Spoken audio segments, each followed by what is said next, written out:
अगर आप रिएक्ट में एक ऐसा यूआई डिजाइन करना चाहते हो जहाँ पे यूजर अगर लॉग इन करे तो उसे एक वेलकम मैसेज दिखे, और अगर यूजर लॉग आउट हो तो उसे प्लीज लॉग इन का मैसेज दिखे। एंड आई होप कि आप लोगों ने ऐसा देखा भी होगा किसी ना किसी वेबसाइट पे। तो आज का ये वीडियो इसी कंसेप्ट से रिलेटेड है, क्योंकि इस वीडियो में हम लोग सीखेंगे conditional rendering in React JS, जिसके अंदर हम लोग देखेंगे टर्नरी ऑपरेटर क्या होता है, और हम लोग देखेंगे एंड ऑपरेटर क्या होता है, दोनों का क्या यूज है, क्या सिंटेक्स है। ये सारी चीजें हम आज के इस वीडियो में कवर करेंगे। तो अगर आप रिएक्ट सीख रहे हो तो ये वीडियो आपके लिए काफी इंपॉर्टेंट होने वाली है, तो वीडियो को एंड तक जरूर देखना। तो चलिए सबसे पहले बात करते हैं कि कंडीशनल रेंडरिंग क्या होता है। तो जब हम किसी यूआई को किसी कंडीशन के बेस पे डिस्प्ले या हाइड करवाना चाहते हैं तो ये हम लोग कंडीशनल रेंडरिंग बोलते हैं। तो क्या है कंडीशनल रेंडरिंग का कॉन्सेप्ट, ये आज हम लोग इन डिटेल सीखने वाले हैं। तो चलिए वीडियो को स्टार्ट करते हैं। तो यहाँ पे मैंने अपना वीएस कोड ओपन कर लिया है, जिसमें मेरा रिएक्ट का जो प्रोजेक्ट था जो हमने लास्ट वीडियो में देखा था, वो सेम कोड आपको यहाँ पे दिख रहा होगा। लास्ट वीडियो में आई थिंक हम लोगों ने प्रॉप्स के बारे में सीखा था। तो अभी सबसे पहले हम लोग जल्दी से अपना डेवलपमेंट सर्वर स्टार्ट कर लेते हैं। तो यहाँ पे आप लोग मेरे टर्मिनल पे ध्यान देना, तो आपको दिखेगा, मैंने स्क्रीन को काफ़ी जूम कर दिया है ताकि आपको क्लियर दिखे। तो डेवलपमेंट सर्वर स्टार्ट करने का कमांड क्या है हमारे पास, npm run dev।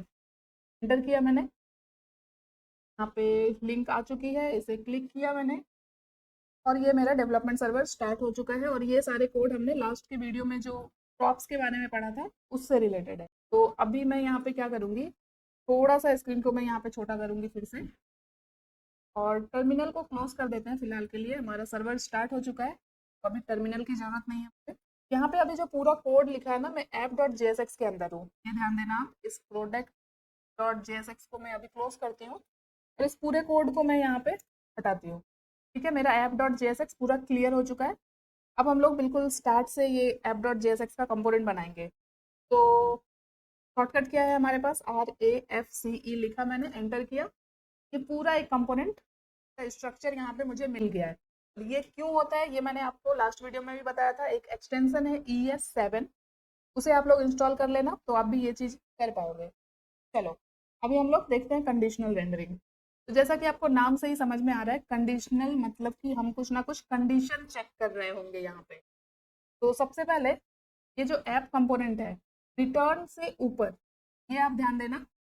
रिटर्न के अंदर क्या होता है, हमारा JSX होता है पूरा। अभी हम लोग यहाँ पे जो भी वेरिएबल्स बनाएंगे, जावा स्क्रिप्ट का कोड लिखेंगे, वो रिटर्न के बाहर लिखेंगे।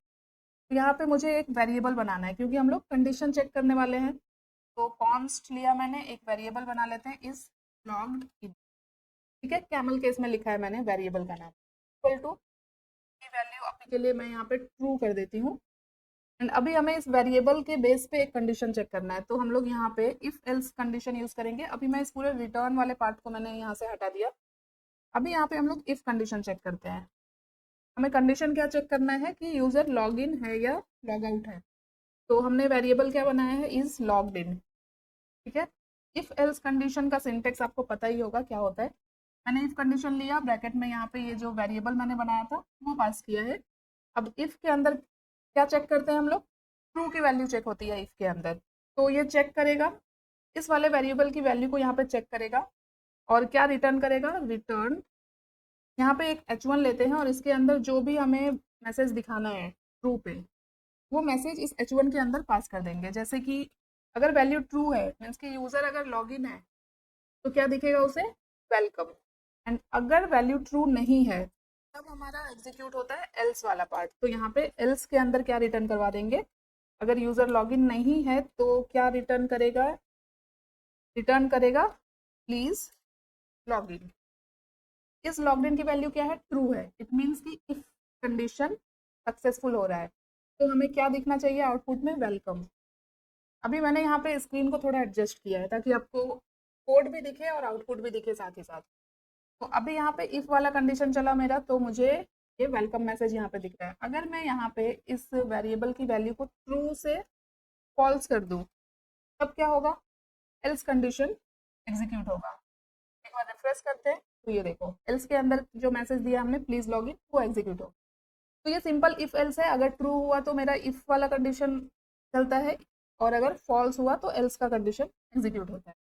तो ये तो एक सिंपल जावा स्क्रिप्ट है, इफ एल्स कंडीशन। अभी हम लोग देखते हैं टर्नरी ऑपरेटर क्या होता है।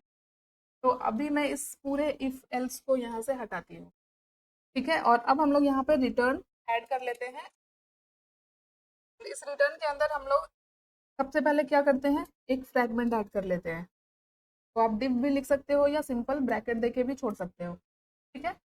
तो अब हमें क्या करना है, अब हम लोग देखने वाले हैं टर्नरी ऑपरेटर। तो क्या होता है ये टर्नरी ऑपरेटर? सबसे पहले तो मैंने एक H1 ले लिया यहाँ पे। पहले मैं पूरा कोड यहाँ पे लिखती हूँ, ठीक है। उसके बाद मैं आपको एक्सप्लेन करूंगी टर्नरी ऑपरेटर होता क्या है। इस H1 के अंदर मैंने एक कर्ली ब्रेसेस ऐड किया, और जो मेरा वेरिएबल है इज लॉग्ड इन, ये क्या है, ये कंडीशन है। तो यहाँ पे ये वेरिएबल ऐड किया मैंने, देन क्वेश्चन मार्क। अब इसके बाद मैंने यहाँ पे कोड के अंदर कुछ इस तरह से मैसेज दिया, वेलकम। एंड यहाँ पे ऐड किया मैंने एक कोलन। उसके बाद फिर से कोड के अंदर मैंने सेम, जैसे इसके पहले मैंने इफ एल्स के अंदर जो मैसेज दिया था, सेम वही मैसेज यहाँ पे भी मैंने कुछ इस तरह से ऐड किया है। और स्क्रीन पे आपको क्या दिख रहा है, प्लीज लॉग इन। रिफ्रेश किया मैंने, प्लीज लॉग इन दिख रहा है। तो ये होता है टर्नरी ऑपरेटर का सिंटेक्स। टर्नरी ऑपरेटर कुछ नहीं है। अगर आपसे इंटरव्यू में भी पूछा जाए कि टर्नरी ऑपरेटर क्या होता है, तो आप बोल सकते हो टर्नरी ऑपरेटर इफ एल्स की शॉर्ट हैंड प्रॉपर्टी है। सेम इफ एल्स कंडीशन को ही फॉलो करता है टर्नरी ऑपरेटर, दोनों सेम है, इफ एल्स कंडीशन या फिर टर्नरी ऑपरेटर। अब यहाँ पे समझते हैं कि कैसे ये इफ एल्स से रिलेटेड है। यहाँ पे जो मैंने वेरिएबल दिया, ये है हमारा कंडीशन, ये जो है ये क्या है, ये कंडीशन है जो हम इफ के अंदर चेक करते थे। और ये जो मैंने यहाँ पे मैसेज दिया है कोड के अंदर, ये जो पहला मैसेज है, ये होती है ट्रू की वैल्यू। जैसे इफ के अंदर क्या चेक होता है, ट्रू। और फॉल्स, सॉरी, एल्स के अंदर क्या चेक होता है, फॉल्स, फॉल्स की वैल्यू। तो यहाँ पे जो फर्स्ट मैसेज है, सबसे पहले कंडीशन देन क्वेश्चन मार्क। अब ये चेक करेगा कि वैल्यू क्या है। अगर इस कंडीशन की वैल्यू इसे फॉल्स मिली, तो यहाँ पे इस दोनों में फॉल्स कौन सा है, सेकेंड वाला वैल्यू। तो यहाँ पे अभी इस लॉगिन की वैल्यू क्या है, फॉल्स है। तो कौन सा मैसेज दिख रहा है मुझे, सेकेंड वाला। अभी मैं इन सबको यहाँ से इरेज करती हूँ, ठीक है। इन सबको इरेज किया। अगर मैं यहाँ पे अभी इस वेरिएबल की वैल्यू चेंज करूँ, अब इस कंडीशन की वैल्यू क्या हो गई है, ट्रू हो गई है। ट्रू हो गई है, इट मीन्स कि फर्स्ट वाला मैसेज मुझे दिखना चाहिए। फर्स्ट मैसेज क्या है, वेलकम। रिफ्रेश करती हूँ मैं, ये देखो वेलकम आ गया। तो सेम यहाँ पे इफ एल्स कंडीशन ही चलता है, इस लॉग्ड इन देन कंडीशन। अगर ट्रू मिला तो फर्स्ट वाला मैसेज दिख जाएगा, चाहे आप यहाँ पे कुछ भी लिखो। अगर आप यहाँ पे एक्स वाई जेड कुछ भी लिखो, आपको वही दिखेगा, ठीक है। ये देखो रिफ्रेश किया मैंने, क्योंकि वैल्यू ट्रू है। तो फर्स्ट में जो मैसेज दिया है मैंने वो दिख रहा है। अगर मैं प्लीज लॉगिन को यहाँ से उठा के यहाँ पे लिख दूँ, और यहाँ पे मैं कुछ रैंडम ऐड करूँ, तो अभी मुझे क्या दिख रहा है, प्लीज लॉगिन। क्योंकि प्लीज लॉगिन मैंने कहाँ पे लिखा है, स्टार्टिंग में लिखा है। क्योंकि वैल्यू ट्रू है तो हमेशा ट्रू वाला मैसेज ही यहाँ पे डिस्प्ले होगा। इट मीन्स कि फर्स्ट वैल्यू इफ की कंडीशन चेक करता है, और सेकेंड वैल्यू एल्स की कंडीशन को डिस्प्ले कराता है।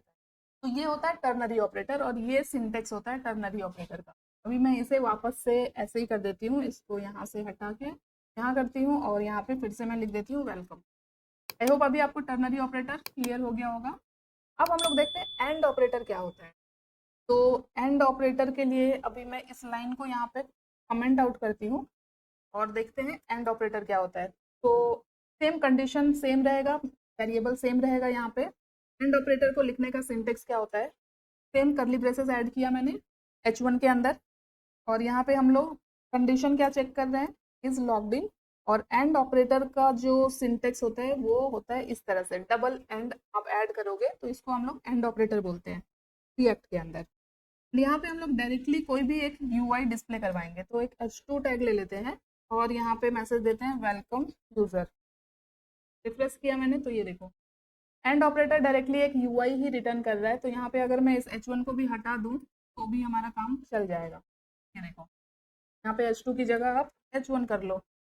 एंड ऑपरेटर बेसिकली करता क्या है, एंड ऑपरेटर का यूज आप तब करते हो जब आपको एक ही कंडीशन पे कुछ डिस्प्ले कराना है।